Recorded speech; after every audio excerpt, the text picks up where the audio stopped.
Baik, selamat siang Bapak dosen dan teman-teman semuanya.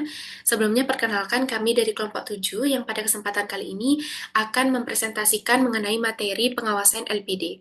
Namun sebelum kami memulai presentasi, ada baiknya kami memperkenalkan diri terlebih dahulu. Perkenalkan, saya Niputu Eka Deviani dengan NIM akhir 300 beserta rekan saya. Perkenalkan nama saya Iputu Gede Bintang Orlem Pradika dengan tim terakhir 301. Perkenalkan, saya Frederick Sembiring Brahmana dengan NIM 192. Baik, adapun topik pembahasan pada presentasi kali ini yaitu yang pertama mengenai pengertian pengawasan LPD, kemudian sistem pengendalian intern LPD berbasis risiko, teknik pengawasan LPD, contoh format laporan badan pengawas atau panureksa LPD berbasis risiko dan THK, serta lampiran peraturan Gubernur Bali nomor 44 tahun 2017 tentang tata cara penilaian kesehatan LPD. Adapun materi pertama yaitu mengenai pengawasan LPD. Pengawasan LPD merupakan sebuah proses dalam rangka memastikan bahwa semua kegiatan LPD telah terlaksana sesuai dengan apa yang telah direncanakan sebelumnya dan sesuai dengan peraturan yang berlaku baik internal desa adat maupun Perda beserta turunannya serta praktik-praktik yang sehat.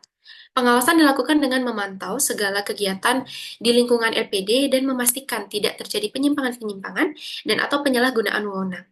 Kegiatan pengawasan LPD terhadap pengelolaan LPD diharapkan dapat dilakukan penilaian apakah setiap bagian telah melaksanakan prosedur dengan benar, tidak ada rekayasa laporan, kegiatan sudah dijalankan efektif sesuai rencana, dan juga untuk menilai fungsi pengendalian di lingkungan organisasi LPD apakah sudah memadai.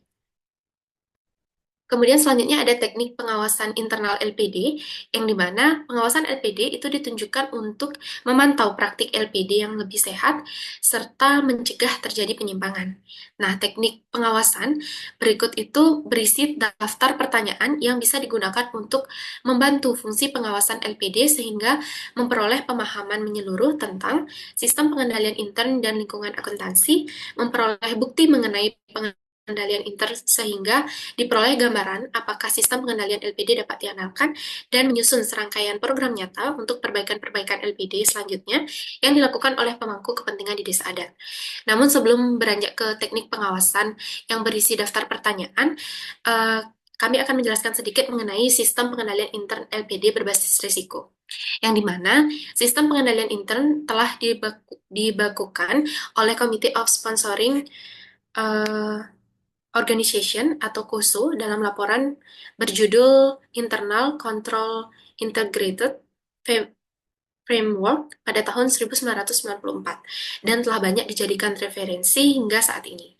Nah, studi oleh KOSO ini mendefinisikan sistem pengendalian intern, yaitu suatu sistem, struktur, atau proses yang diimplementasikan oleh pihak-pihak yang terkait dalam perusahaan yang bermaksud untuk memberikan keyakinan memadai tentang pencapaian tujuan-tujuan pengendalian yang meliputi efektivitas dan efisiensi operasi, keandalan pelaporan keuangan, dan kepatuhan terhadap hukum dan peraturan yang berlaku. Kemudian di sini ada pun komponen sistem pengendalian intern LPD yang dimana komponen sistem pengendalian intern LPD ini terdiri dari 5 komponen. Komponen pertama yaitu mengenai lingkungan pengendalian, yang dimana lingkungan pengendalian ini merupakan dasar dari komponen sistem pengendalian internal yang lainnya. Lingkungan pengendalian berada pada level dasar dan merupakan prasyarat dan komponen-komponen lainnya.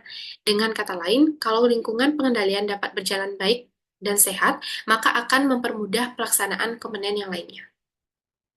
Nah, adapun subkomponen dari lingkungan pengendalian, yaitu yang pertama yaitu mengenai filosofi, manajemen, dan gaya operasi, kemudian integritas dan nilai etis, komitmen terhadap kompetensi, badan pengawas internal BPI, struktur organisasi, pendelegasian wewenang dan pertanggungjawaban, serta kebijakan sumber daya manusia. Adapun subkomponen lingkungan pengendalian yang pertama, yaitu mengenai filosofi, manajemen, dan gaya operasi. Nah, komponen ini mensyaratkan tindakan dan perilaku pengelola yang positif. Tindakan itu berupa menetapkan contoh-contoh perilaku etis yang diikuti dengan kode etik pribadi para pengelola dan BPI LPD. Menetapkan aturan berperilaku secara formal, menekankan pentingnya pengendalian intern dan memperlakukan karyawan secara adil dan penuh dengan rasa hormat. Yang kedua itu ada integritas dan nilai etis, yang dimana komponen ini menggariskan perilaku pengurus dan karyawan yang etis dan tidak etis dapat mempunyai dampak besar terhadap pengendalian intern dan menciptakan suatu situasi yang secara signifikan memengaruhi validitas proses pelaporan keuangan. Nah, pengelola harus mengambil langkah proaktif untuk memastikan karyawan sadar akan standar dan tanggung jawab yang dibebankan. Kemudian ada pun subkomponen lingkungan pengendalian berikutnya, yaitu ada komitmen terhadap kompetensi. LPD merekrut karyawan yang berkompeten dan terpercaya untuk mendorong inisiatif dan kreativitas dan mempunyai daya respon cepat terhadap perubahan situasi dan kondisi. Karyawan LPD adalah orang yang secara ikhlas berlaku profesional. Komitmen terhadap kompetensi bisa diwujudkan dengan memperbaiki tingkat pendidikan mereka secara terus-menerus, baik melalui jalur formal atau sekolah dan perguruan tinggi maupun pelatihan-pelatihan dan kursus. Kemudian yang kedua itu ada Badan Pengawas Internal atau yang disingkat dengan BPI. Peran BPI di sini secara aktif mengawasi kebijakan, operasional, dan praktik akuntansi dan pelaporan keuangan, serta menjadi penghubung antara pengelola dengan auditor eksternal bila diperlukan.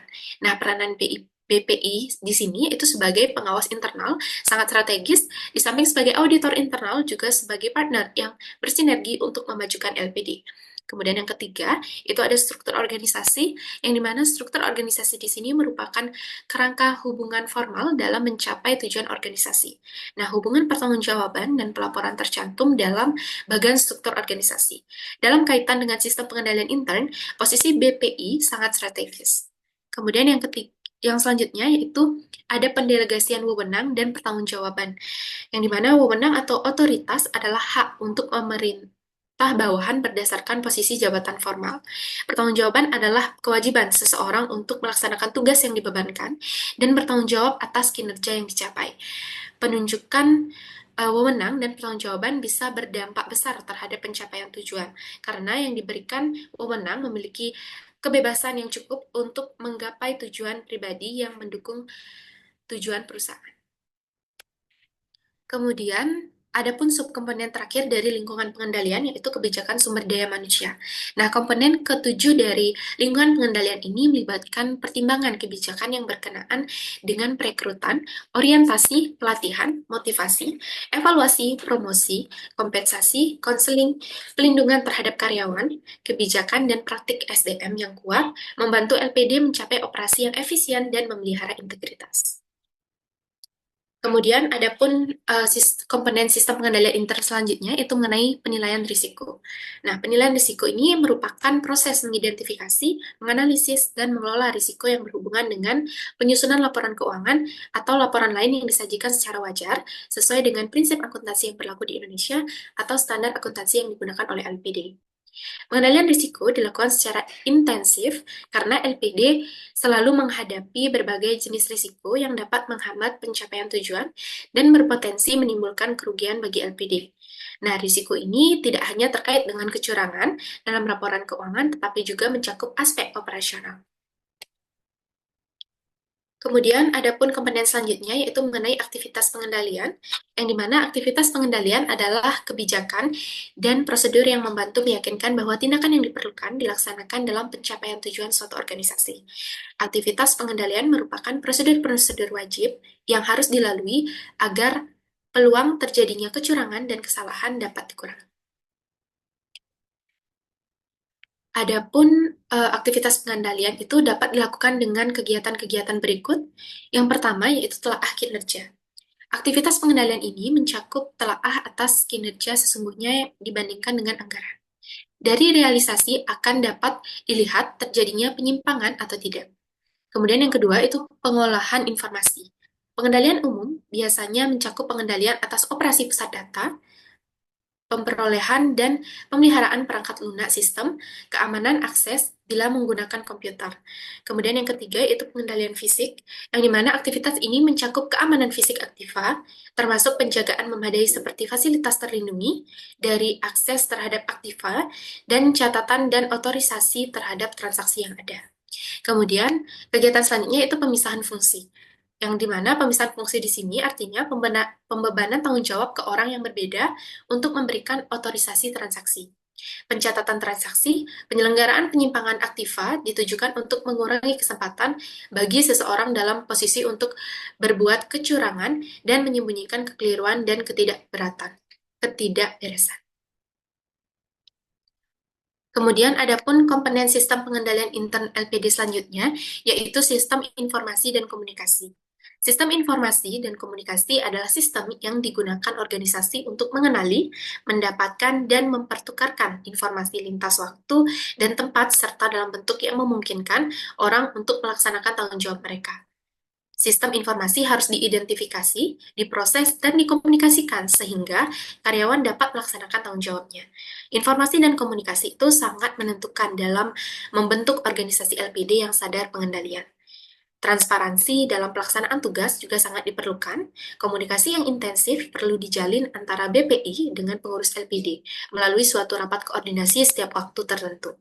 Nah, pada rapat ini disampaikan dan didiskusikan kesulitan-kesulitan yang muncul dan dapat ditemukan solusi pemecahan. Kemudian ada pun komponen sistem pengendalian intern selanjutnya yaitu pemantauan. Nah, pemantauan adalah menilai kualitas sistem pengendalian intern sepanjang waktu dengan aktivitas berjalan dan evaluasi terpisah. Evaluasi harus dilakukan secara terus-menerus dan berkelanjutan. Perbaikan sistem mutlak dilakukan manakala hasil evaluasinya menunjukkan adanya ketidaksempurnaan.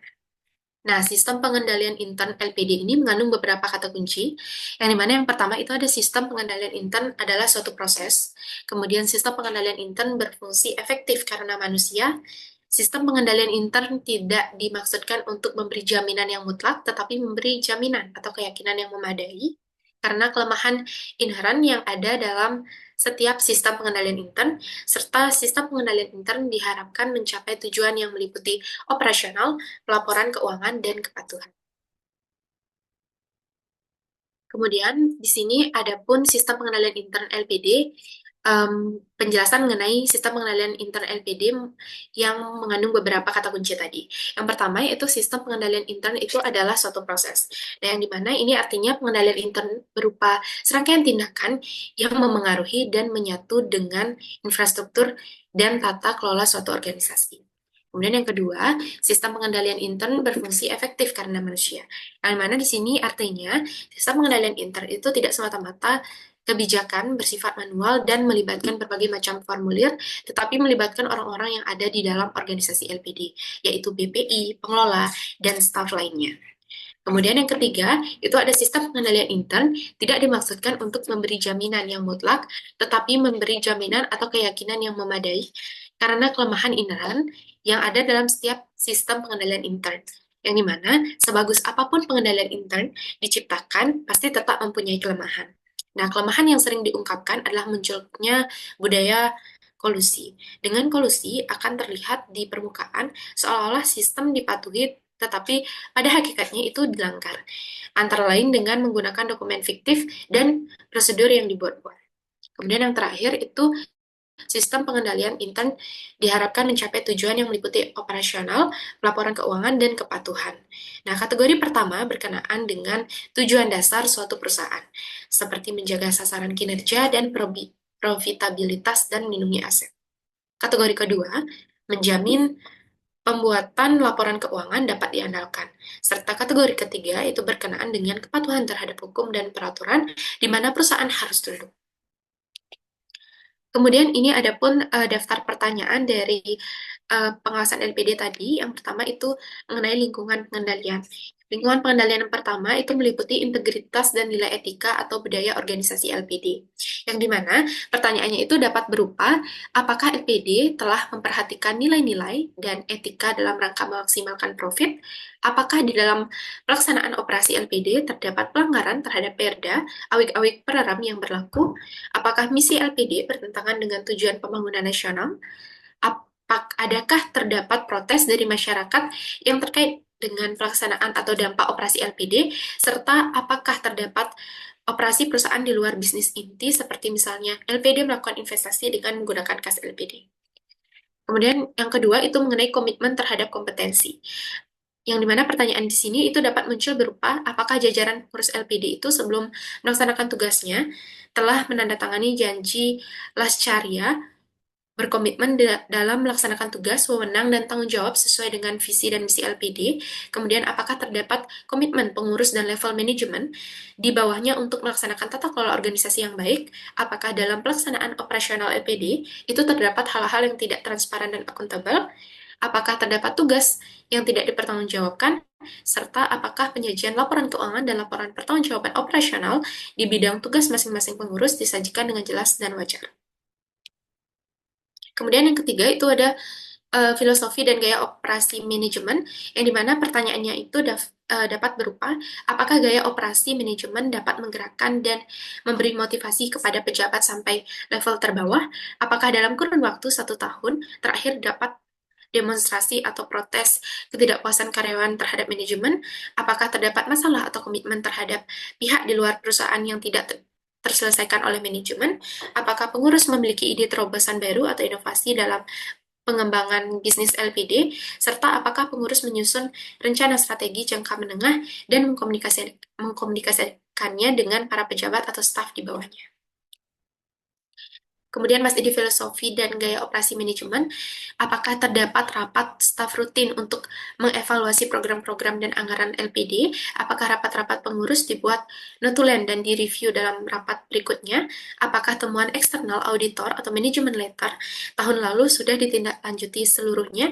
Serta apakah terdapat kasus yang merugikan LPD yang tengah diproses oleh aparat penegak hukum? Kemudian lingkungan pengendalian selanjutnya itu ada struktur organisasi, yang dimana pertanyaannya itu dapat berupa, apakah struktur organisasi LPD yang disusun telah didasarkan kepada atau memperhatikan keputusan desa adat, kemudian apakah struktur organisasi yang disusun itu dapat dilaksanakan dengan baik tanpa modifikasi, apakah struktur organisasi yang disusun memperhatikan kemampuan pengendalian, atasan langsung atau span of control, apakah struktur organisasi dilengkapi dengan job description, apakah struktur organisasi yang ada mampu mencapai tujuan perusahaan. Dan yang lingkungan pengendalian selanjutnya itu ada pemberian wewenang dan tanggung jawab, yang dimana daftar pertanyaannya ini dapat berupa, apakah dalam job description terdapat ketentuan tentang pelimpahan wewenang dan tanggung jawab? Apakah terdapat pelimpahan wewenang kepada pejabat, fungsionaris yang dilarang oleh sendi-sendi pengendalian intern karena memungkinkan terjadinya penyalahgunaan wewenang?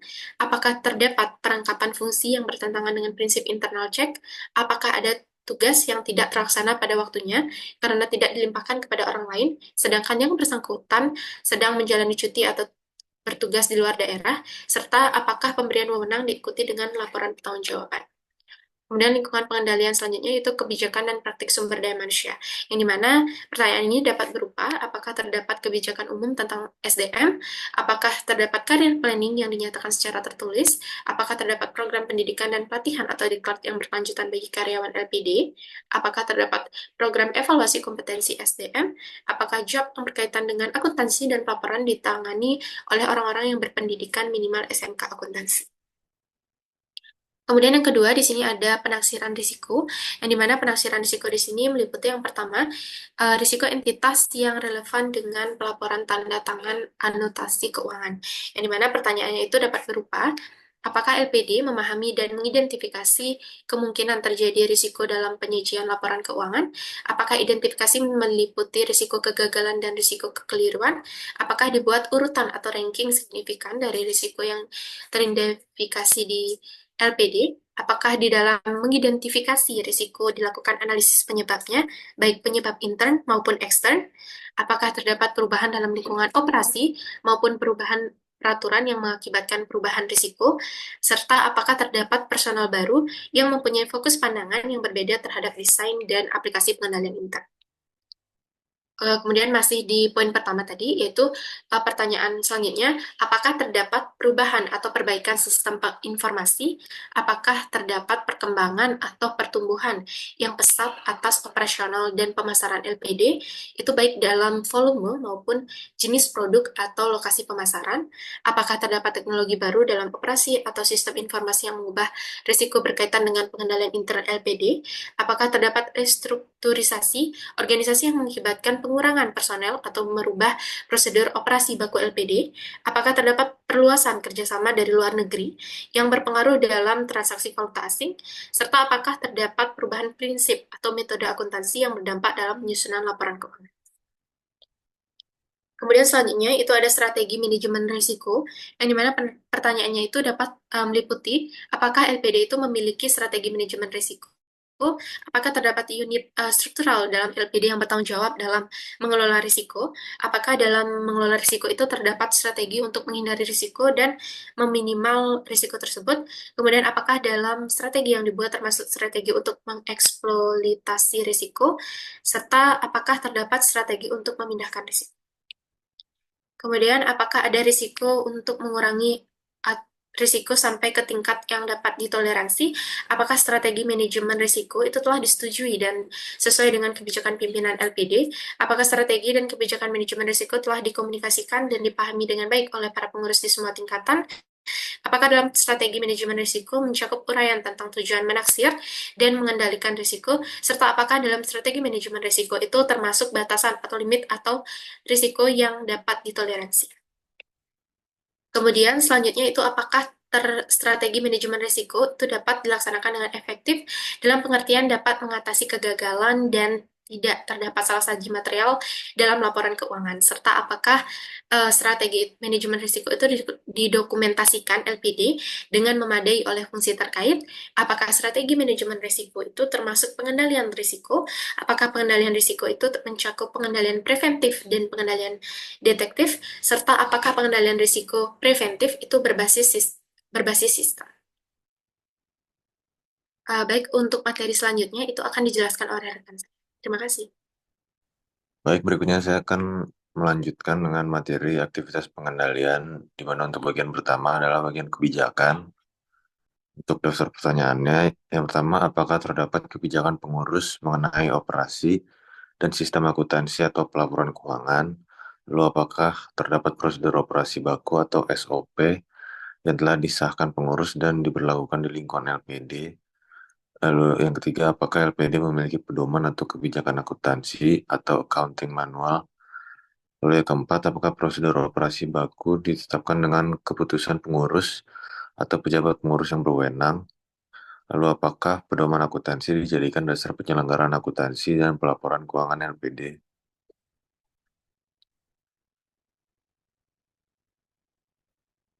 Lalu yang berikutnya, apakah LPD menyusun corporate plan atau rencana jangka panjang? Lalu apakah kebijakan-kebijakan LPD yang ada mengacu kepada corporate plan? Lalu yang ketiga, apakah kebijakan pengurus dapat dilaksanakan dengan efektif? Lalu yang keempat, apakah LPD menyusun rencana kerja dan anggaran atau budget? Lalu apakah anggaran LPD disusun berdasarkan target kinerja yang ditetapkan sesuai prestasi standar atau performance budget? Lalu untuk bagian kedua, yaitu prosedur. Pertanyaannya, apakah prosedur operasi baku LPD mencakup prosedur operasi signifikan dan recurring atau berulang terjadinya? Lalu apakah dalam setiap prosedur LPD di setup adanya internal check yang memungkinkan terciptanya built-in control? Lalu apakah prosedur operasi baku LPD ditetapkan dengan benar? Lalu apakah tidak terdapat perangkapan fungsi oleh bagian-bagian yang seharusnya dilakukan oleh orang yang berbeda? Lalu apakah prosedur yang berlaku ditetapkan dengan konsisten di lingkungan LPD? Lalu apakah terdapat prosedur pengendalian fisik, misalnya prosedur kas opname atau inventarisasi aset-aset LPD? Lalu apakah diatur tentang prosedur rekonsiliasi bank secara periodik? Lalu apakah terdapat prosedur konfirmasi piutang dan kewajiban LPD? Lalu apakah ditetapkan pisah batas atau cut-off untuk menentukan suatu hak penerimaan kewajiban LPD? Lalu apakah setiap transaksi dicatat, diproses, diringkas, dan dilaporkan dengan benar dalam suatu siklus akuntansi? Lalu untuk bagian ketiga yaitu review kinerja. Pertanyaannya, apakah LPD mempunyai rencana strategis yang memuat pernyataan visi, misi, tujuan, dan sasaran LPD, serta langkah pencapaian tujuan? Lalu apakah rencana strategis LPD telah mempunyai kekuatan hukum adat dan diterapkan sebagai dasar pelaksanaan operasi perusahaan? Lalu apakah anggaran tahunan LPD disusun berdasarkan rencana strategis yang telah ditetapkan? Lalu apakah terdapat tolak ukur kinerja keberhasilan dari fungsi-fungsi organisasi LPD?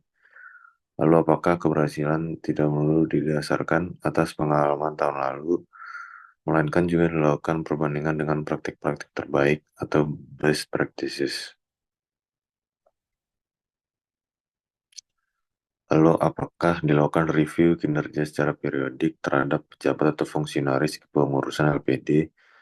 Lalu apakah terdapat sistem reward and punishment atau konsekuensi dan diterapkan oleh LPD? Lalu apakah ukuran keberhasilan mempertimbangkan unsur kepuasan pelanggan atau nasabah? Lalu apakah hasil review kinerja dilaporkan kepada pucuk pimpinan LPD? Lalu untuk yang berikutnya adalah pemantauan dengan bagian pertama yaitu pemantauan oleh atasan langsung. Pertanyaannya, apakah terdapat pemantauan secara terus-menerus oleh atasan langsung pada setiap jenjang dalam organisasi tentang berjalannya fungsi internal kontrol dalam setiap prosedur operasi? Lalu, apakah rencana strategis LPD telah mempunyai kekuatan hukum adat dan diterapkan sebagai dasar pelaksanaan operasi perusahaan? Lalu, apakah dalam aktivitas pemantauan diperhatikan masukan dari pelanggan atau nasabah, misalnya komplain tidak puas atau atas jasa yang diperolehnya? Lalu, apakah dalam hal rancangan pengendalian intern yang tidak pas atau sulit dilaksanakan, penyimpangan atau modifikasi prosedur operasi yang terjadi dilaporkan kepada pucuk pimpinan yang bertanggung jawab? Lalu, apakah hasil pemantauan oleh atasan langsung digunakan sebagai dasar pertimbangan penyempurnaan sistem?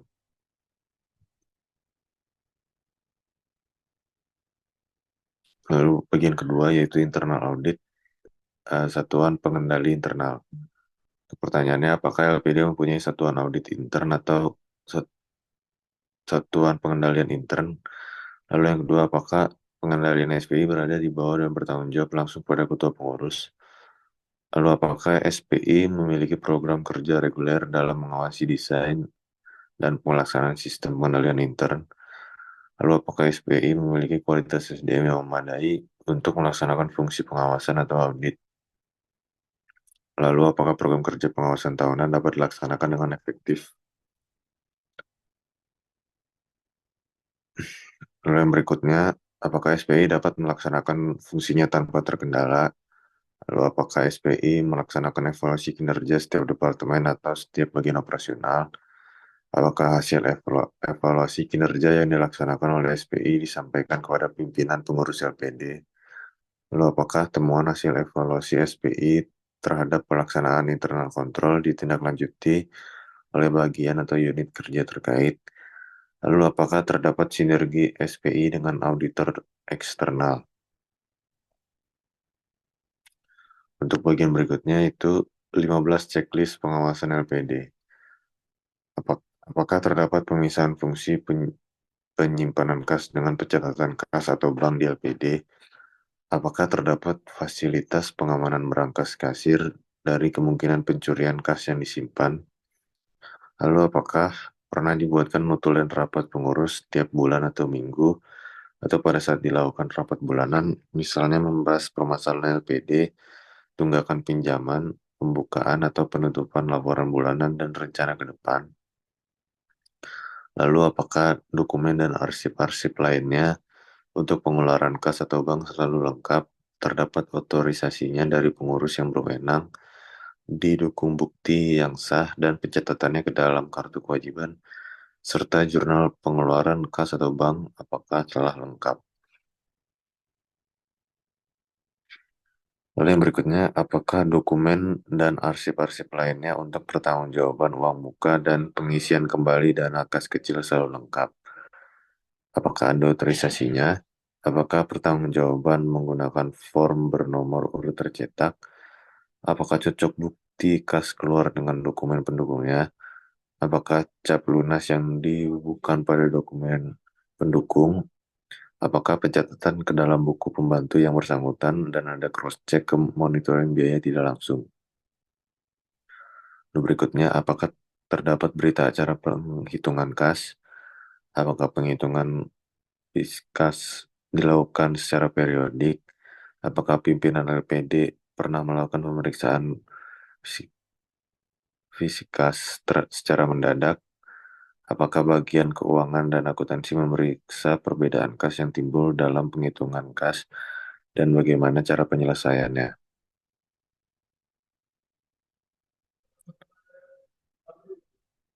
Lalu yang berikutnya, apakah pengeluaran cek kalau ada otorisasinya dan telah dilaksanakan sesuai dengan peraturan dan prosedur yang telah ditetapkan?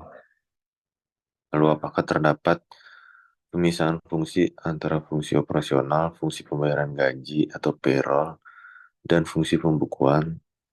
Lalu apakah terdapat pencatatan waktu hadir dan jam kerja karyawan?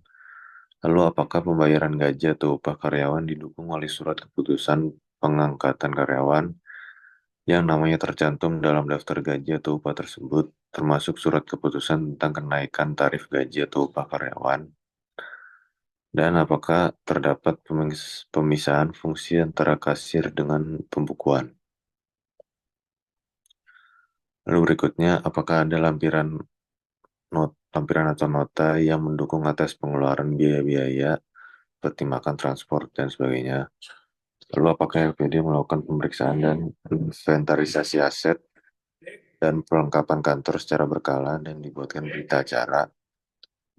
Lalu apakah kebijaksanaan pembelian barang dan alat inventaris lainnya tidak dilakukan dengan memberikan keuntungan luar biasa kepada rekenan dan pemasok tertentu, relasi staf, pembelian, dan lainnya?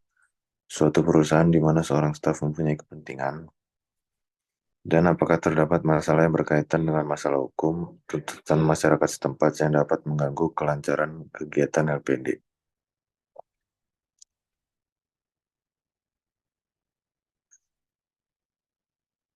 Sekian materi yang saya sampaikan, dilanjutkan rekan saya.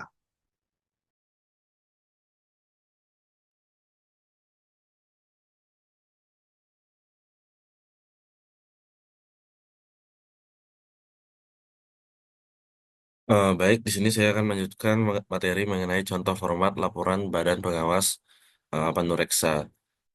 Jadi di sini ada contoh format laporan Badan Pengawas Pemeriksa LPD berbasis risiko dan DHK LPD Desa Adat XYZ. LPD Desa Adat XYZ telah diakui keberadaan dan telah memberikan kontribusi yang optimal bagi pembangunan. Untuk itu, tugas dari Badan Pengawas adalah mengendalikan jalannya organisasi supaya tidak keluar dari jalur semestinya dan meningkatkan yang sudah dicapai. BP ingin memastikan atau Badan Pengawas ingin memastikan LPD berada pada ruang tata kelola yang baik dengan risiko yang dapat dikendalikan. Pengawasan internal yang dilakukan LPD adalah dengan menilai risiko-risiko yang dihadapi LPD sekaligus memastikan bahwa risiko tersebut dapat diatasi dan dikelola dengan baik. Hasil pelaksanaan tugas dilaporkan dalam bentuk rekomendasi. Next.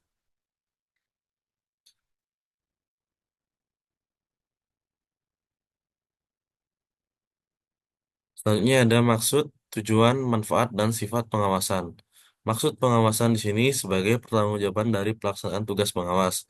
Dan tujuan dari pengawasan ini yang pertama ada meneliti kecermatan, kebenaran data-data akuntansi, dan kelayaan laporan keuangan. Yang kedua ada mengevaluasi efektivitas dan efisiensi pelaksanaan tugas pengurus. Yang ketiga ada menilai dan mengevaluasi hasil-hasil yang dicapai dikaitkan dengan pencapaian tujuan LPD. Yang keempat ada untuk mengetahui permasalahan yang ada atau terjadi di LPD. Yang kelima ada untuk mengamankan, menyelamatkan kepentingan LPD dan krama sebagai pemilik. Yang terakhir ada menilai atau mengevaluasi kebijakan-kebijakan pengurus. Manfaat pengawasan. Di sini ada terdapat dua manfaat dari dua sudut pandang. Yang pertama ada manfaat bagi kerama desa adat XYZ, yang dimana manfaatnya itu yang pertama memberikan kepastian bagi kerama bahwa harta kekayaan LPD benar-benar aman dan dimanfaatkan bagi kepentingan pelayanan kepada kerama. Yang kedua ada sebagai pedoman bagi kerama untuk menilai presentasi pengurus dan sebagai dasar pengambilan sikap dan keputusan. Yang ketiga sebagai dasar penyusunan perencanaan di masa yang mendatang.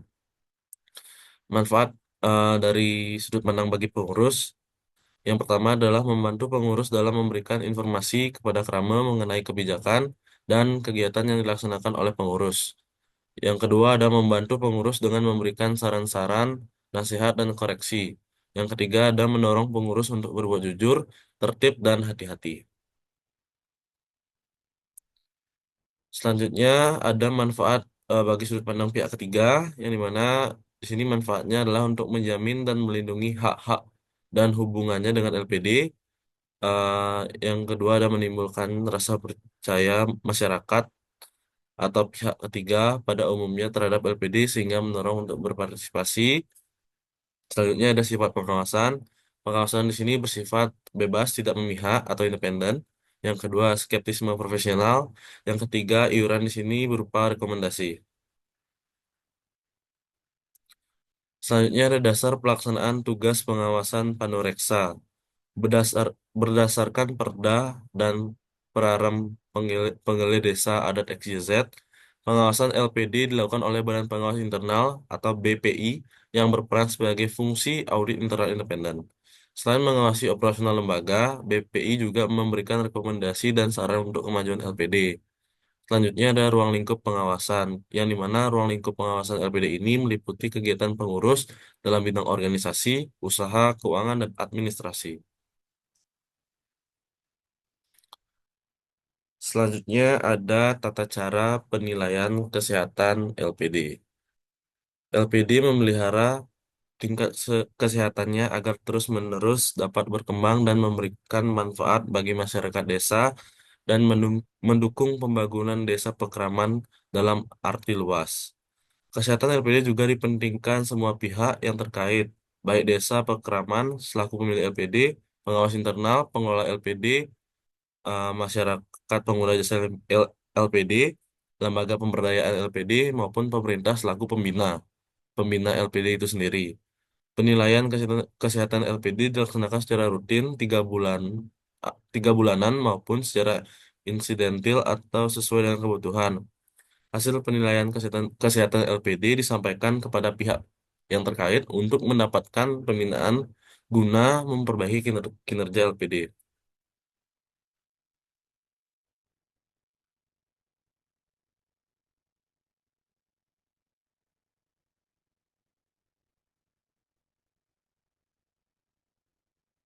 Selanjutnya ada objek penilaian dan indikator.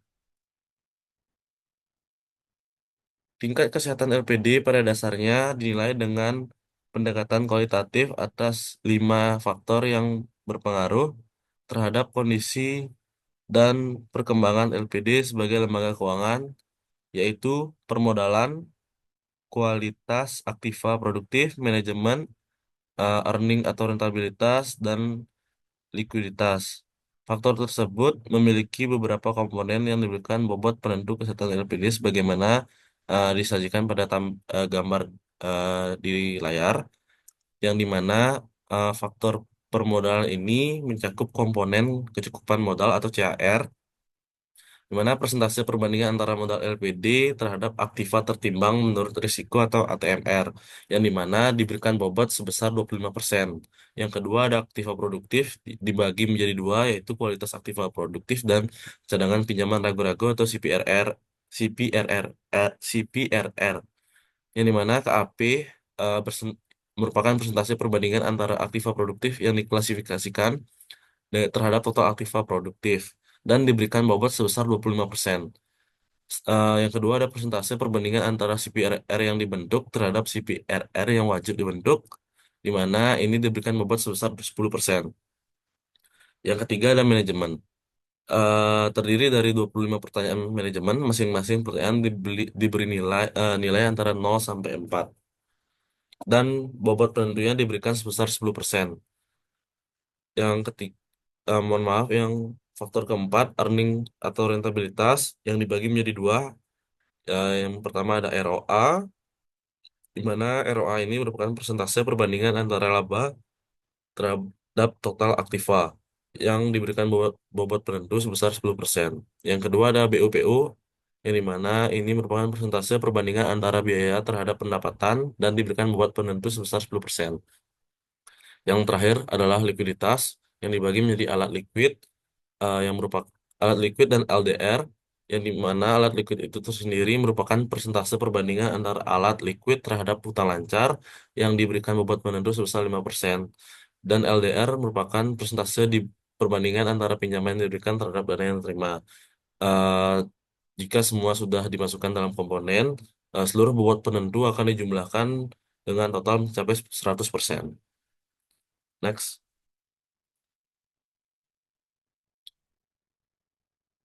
Selanjutnya ada tata cara penilaian.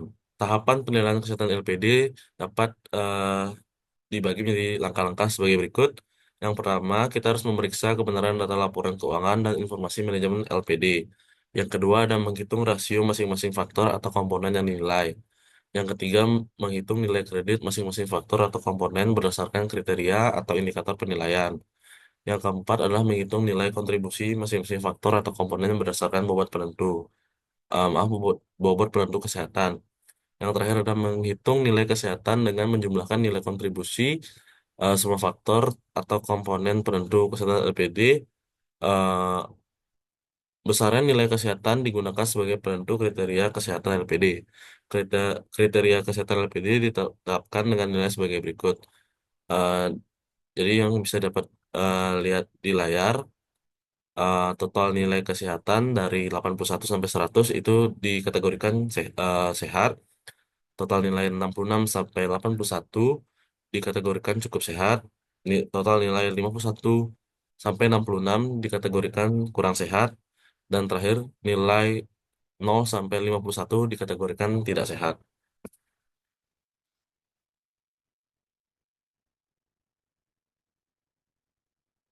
Selanjutnya, yang pertama ada penilaian terhadap permodalan, yang dimana dimaksudkan untuk menilai kecukupan modal LPD, yaitu persentase perbandingan antara modal LPD terhadap aktiva tertimbang menurut risiko, atau yang sering disebut dengan ATMR, atau disajikan dalam bentuk rumus seperti gambar di samping.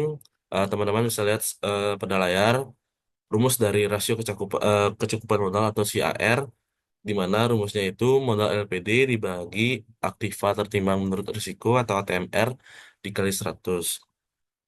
Yang dimana perhitungan modal LPD ini dapat menggunakan bentuk format sebagai berikut. Modal LPD itu dapat dibagi menjadi dua, yaitu modal inti dan modal pelengkap.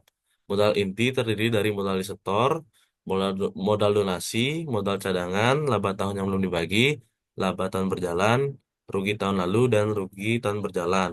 Yang dimana setiap indikator itu diberikan bobot, yang dimana terdapat bobot yang berbeda pada laba tahun yang belum dibagi dan laba tahun berjalan, yang dimana laba tahun yang belum dibagi itu memiliki bobot sebesar 60% dan laba tahun berjalan itu sebesar 50%. Yang kedua, modal kedua adalah modal pelengkap. Modal pelengkap ini merupakan yang terdiri dari tiga komponen. Yang pertama ada cadangan penyusutan aktiva tetap dan inventaris yang diberikan bobot sebesar 100%.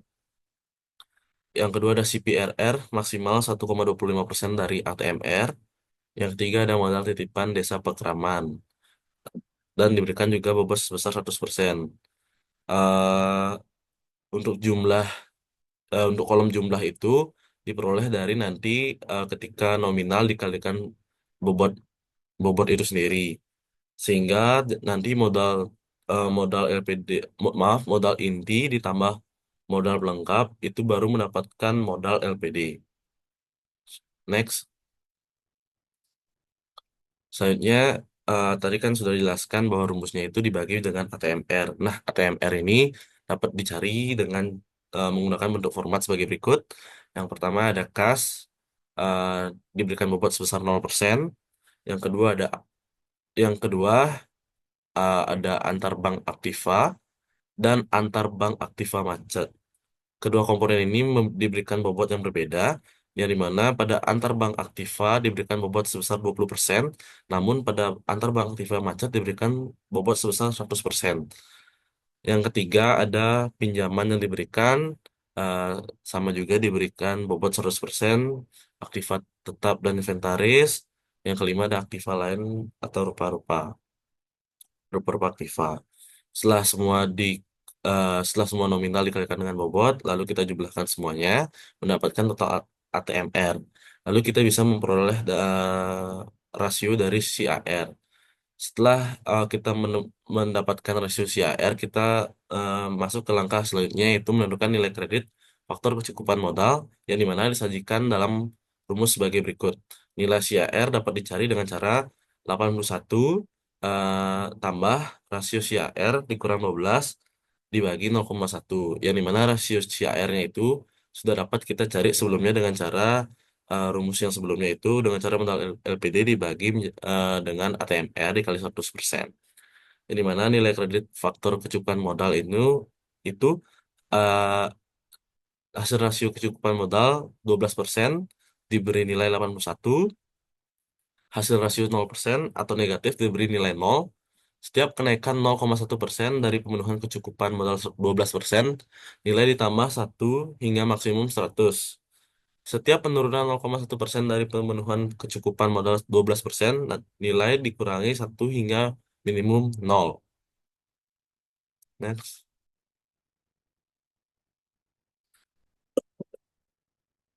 Selanjutnya ada penilaian terhadap aktiva produktif, yang dimana penilaian ini terdiri dari dua komponen yang dinilai, yaitu rasio kualitas aktiva produktif atau KAP dan rasio cadangan pinjaman ragu-ragu. Yang pertama kita dapat mencari rasio kualitas aktiva produktif KAAP dengan cara aktiva produktif yang diklasifikasikan dibagi dengan aktiva produktif dikali 100%. Untuk melakukan perhitungan aktiva produktif yang diklasifikasikan, terdapat format pada gambar di layar, yang dimana formatnya tersebut berisikan pinjaman yang diberikan, yang dimana dikategorikan lancar, kurang lancar, diragukan atau macet, dan diberikan bobot juga yang berbeda setiap komponennya. Pada komponen lancar diberikan bobot sebesar 0%, eh, kurang lancar diberikan bobot 50%, diragukan diberikan 75%, macet sebesar 100%. Di mana nanti semua hasil nominal dikali bobot itu akan dijumlahkan menjadi jumlah pinjaman diklasifikasi. Yang kedua ada antar bank aktiva atau ABA. Uh, yang dimana di sini ada terdapat dua komponen, ada ABA dan ABA macet. Yang dimana ABA ini diberikan bobot sebesar 0% dan ABA macet diberikan 100%. Yang dimana dia akan terdapat jumlah antar bank aktiva yang nantinya akan dijumlahkan juga dengan jumlah pinjaman yang diklasifikasi untuk mendapatkan aktiva produktif yang diklasifikasikan. Selanjutnya, untuk menghitung aktiva produktif terdapat format yang dimana terdiri dari dua komponen. Yang pertama ada pinjaman yang diberikan, namun di sini tidak dikategorikan lancar, kurang lancar atau diragukan maupun macet. Yang kedua, di sini cuma ada antar bank aktiva saja, tidak berisikan yang macet. Jadi dua komponen ini diberikan bobot sebesar 100%, di mana nanti nominal diketahui dikali bobot itu mendapatkan jumlah, lalu ditotalkan menjadi total aktiva produktif. Apabila kita sudah mendapatkan angka dari aktiva produktif yang diklasifikasikan dan juga aktiva produktif, nanti angka-angka tersebut nanti akan dikalikan 100%. Nah, setelah kita sudah mendapatkan rasio KAP, kita harus juga menghitung nilai kredit faktor atau komponen kualitas aktiva produktif atau KAP yang disajikan dalam rumus sebagai berikut. Nilai KAP dicari dengan cara 20 dikurangi rasio yang setelah kita cari tadi dengan rumus di atas, dibagi menjadi 0, dibagi dengan 0,15. Next.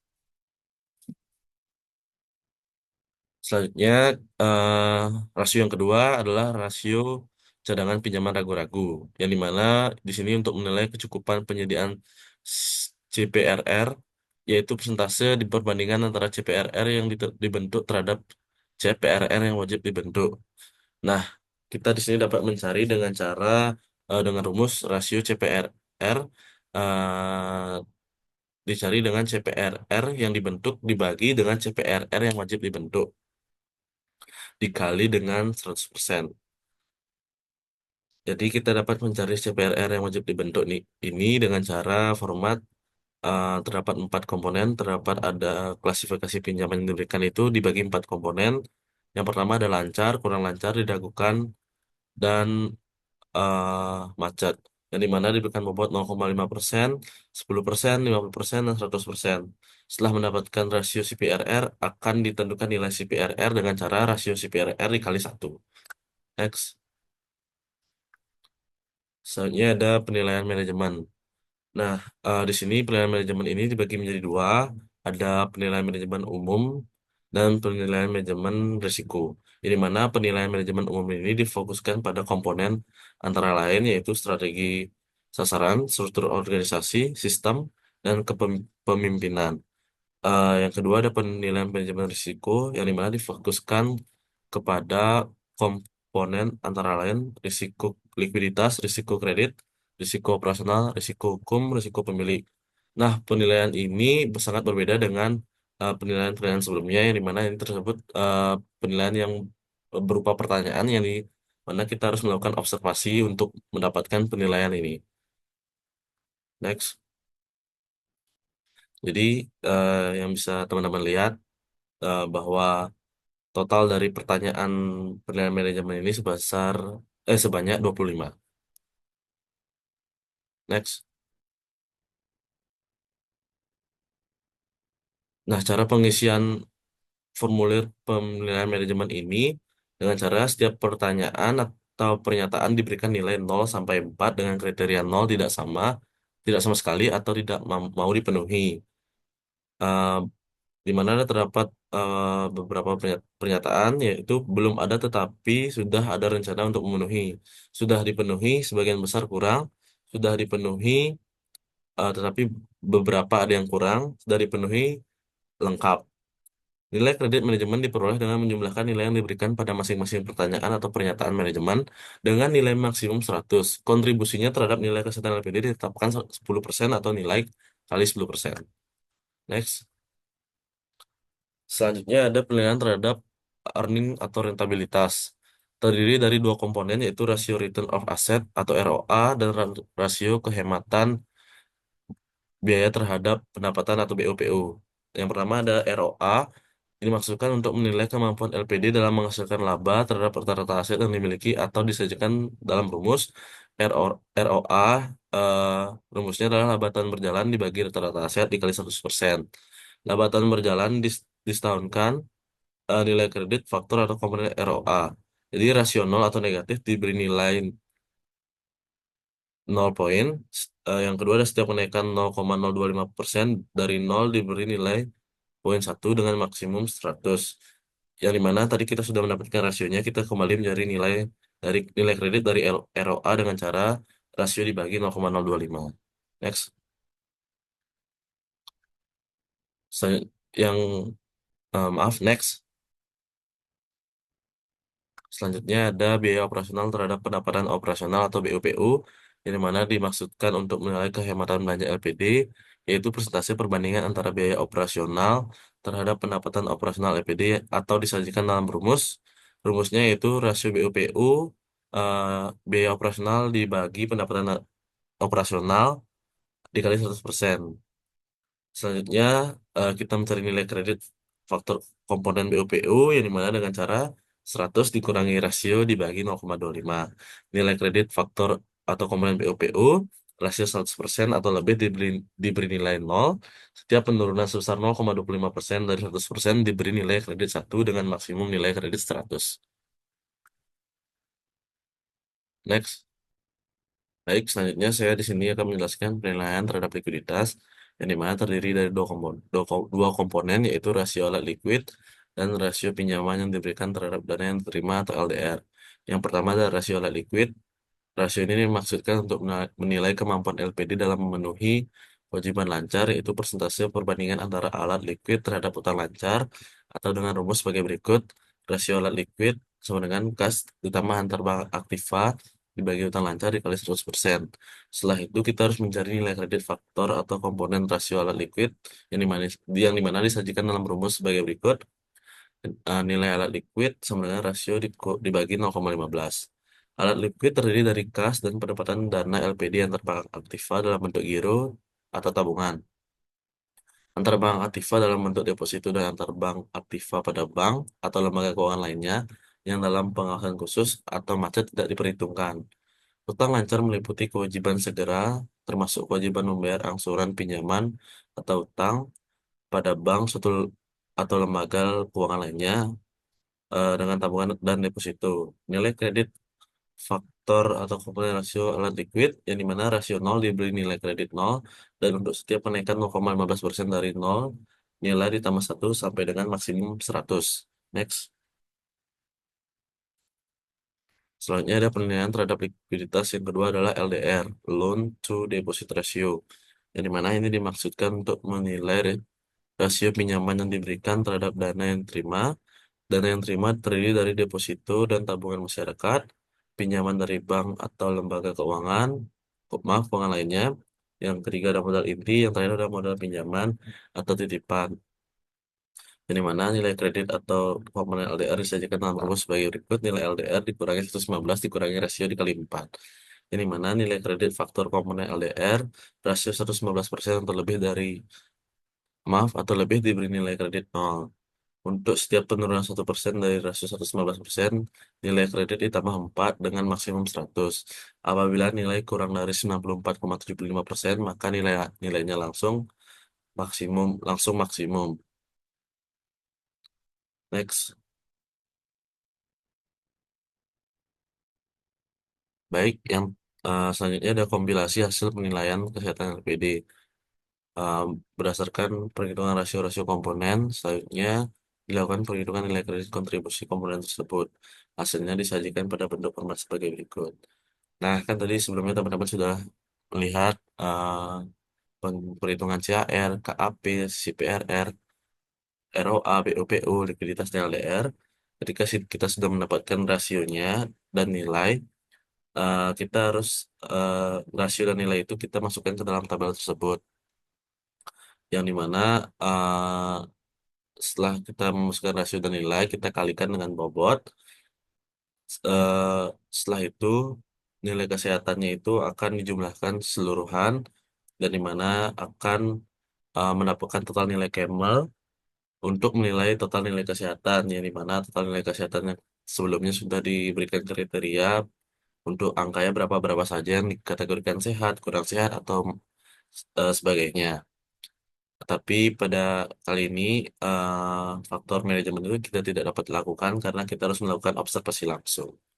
Mungkin sekian saja dari saya. Untuk waktu dan kesempatan saya kembalikan kepada moderator.